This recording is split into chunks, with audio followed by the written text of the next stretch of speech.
$14,000. That is the exact amount of money I spent to go green. $14,000 for top-tier, high-efficiency solar panels. And in one single night, my neighbor Karen turned my investment into a neon orange middle finger to the entire neighborhood. Now, here is the part that is going to make your blood boil. I knew exactly who did it, and she was standing right across the street watching me discover it, holding her coffee mug with both hands like she was watching a sunrise. I could have called the police. I could have filed a report. I could have done a lot of things. But what I actually did, well, by the end of this story, you are going to have to decide for yourself whether I went too far, because I honestly still don't know.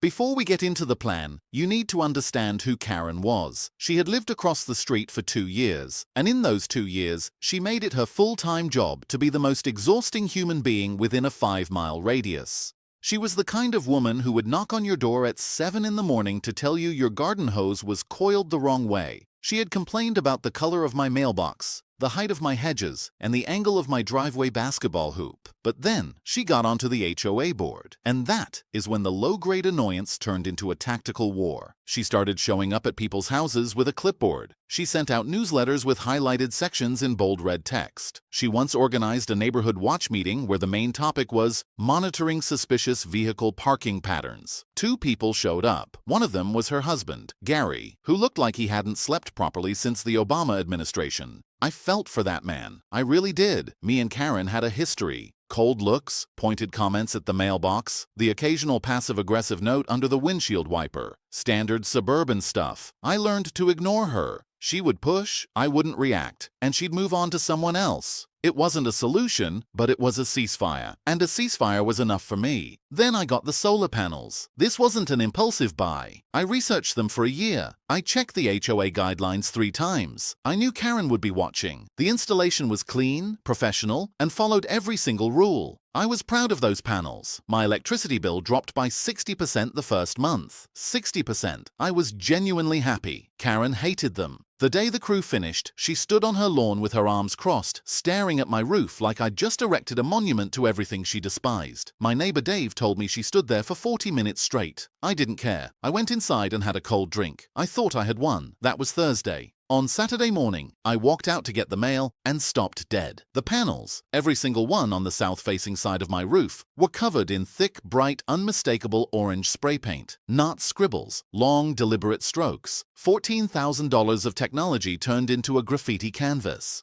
And then I heard it, the clink of a ceramic mug. I turned slowly. Karen was on her porch, watching me with an expression that was hauntingly peaceful. She took a slow sip of her coffee, turned around, and walked back inside. I didn't call the police. Something in my brain just clicked. I went inside and pulled up my security footage. I have 4 cameras, and one of them happened to be angled toward the roof because Karen had complained about roof clutter months ago. At 2 a.m., there she was, Karen on my roof with a ladder and 2 cans of paint. She was methodical. She was confident. She looked like she knew she wouldn't face consequences. I watched that footage and felt a heat in my chest I can't describe. I didn't upload it to a tip line. I backed it up to 3 separate drives. I sent a copy to the cloud. And then I sat there thinking about what she said at the last HOA meeting. Some homeowners believe the rules don't apply to them. Eventually, those homeowners learn otherwise. I picked up my phone. I didn't call a lawyer. I called my buddy Marcus. Marcus has a van, an industrial pressure washer, and access to commercial-grade fleet chemicals.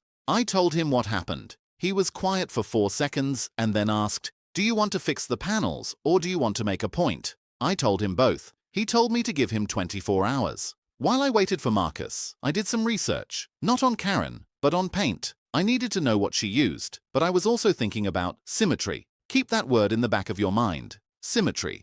Marcus showed up the next morning. He confirmed the panels were salvageable, but it would cost me $3,000 minimum to strip them without destroying the cells. Then he looked at me and asked, "So, what's the move?" I told him I needed 2 things. I needed help documenting the damage, and I needed to borrow something from his van, a very specific industrial canister of hydrophobic UV coating. It's a substance that is invisible when dry, but it repels water and reacts to specific light frequencies. Marcus raised an eyebrow and told me I'd lost my mind, but he handed it over anyway. That afternoon, Gary, Karen's husband, knocked on my door. He wouldn't look me in the eye. He just whispered, "I'm sorry about your roof," and turned to walk away. But as he turned, his sleeve slid up. On his forearm were 3 distinct orange marks.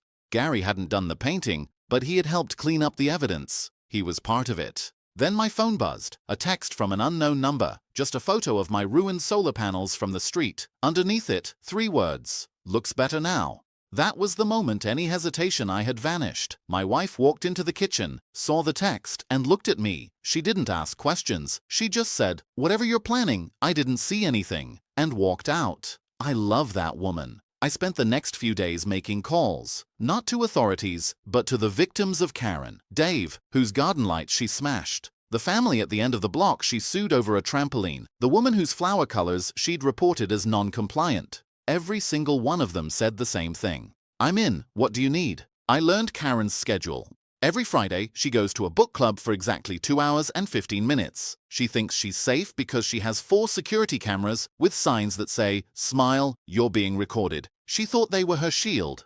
I knew they were her undoing. Friday night arrived, 7 p.m. Karen's car pulls out. Marcus and I moved in. We didn't touch her roof. We didn't use spray paint. We used the industrial canister. We spent 90 minutes applying the invisible hydrophobic coating to her pristine white driveway and the side of her house. We were precise. We were surgical. We didn't vandalize anything. We just applied a protective layer. We finished at 8:45 p.m. At 9:15 p.m., Karen pulled back into her driveway. Everything looked normal. She went inside, probably feeling like the queen of the neighborhood. Saturday morning, the forecast called for heavy rain. I sat on my porch with a coffee mug of my own. As the clouds opened up, the symmetry began. The rain hit the neighborhood. It soaked the asphalt, turning it dark gray. It soaked the white siding of the houses, making them look damp, except for Karen's house. Because the hydrophobic coating repels water, the parts we sprayed stayed bone dry and bright white. As the rain got heavier, the message appeared in giant 4-foot letters across her driveway.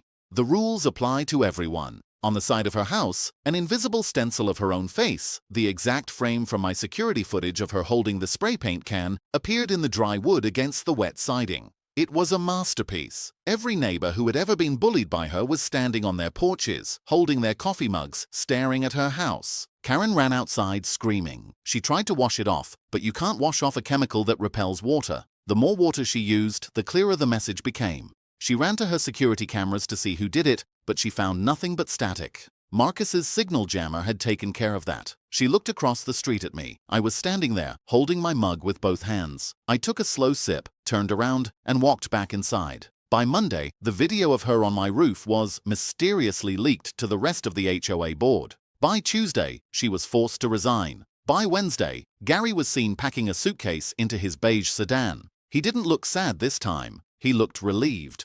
My solar panels are clean now. Marcus got the orange paint off, and the insurance company, armed with the footage I eventually found, is going after Karen for every cent of the $14,000 plus damages. I spent $14,000 on those panels, but seeing the look on her face when the rain started, that was priceless. So, tell me, did I go too far? Or was it just the right amount of symmetry? Drop a comment and let me know. And if you want to see what happened when the HOA tried to fine me for the visual disturbance of her driveway, well, that's a story for next time. Don't forget to subscribe.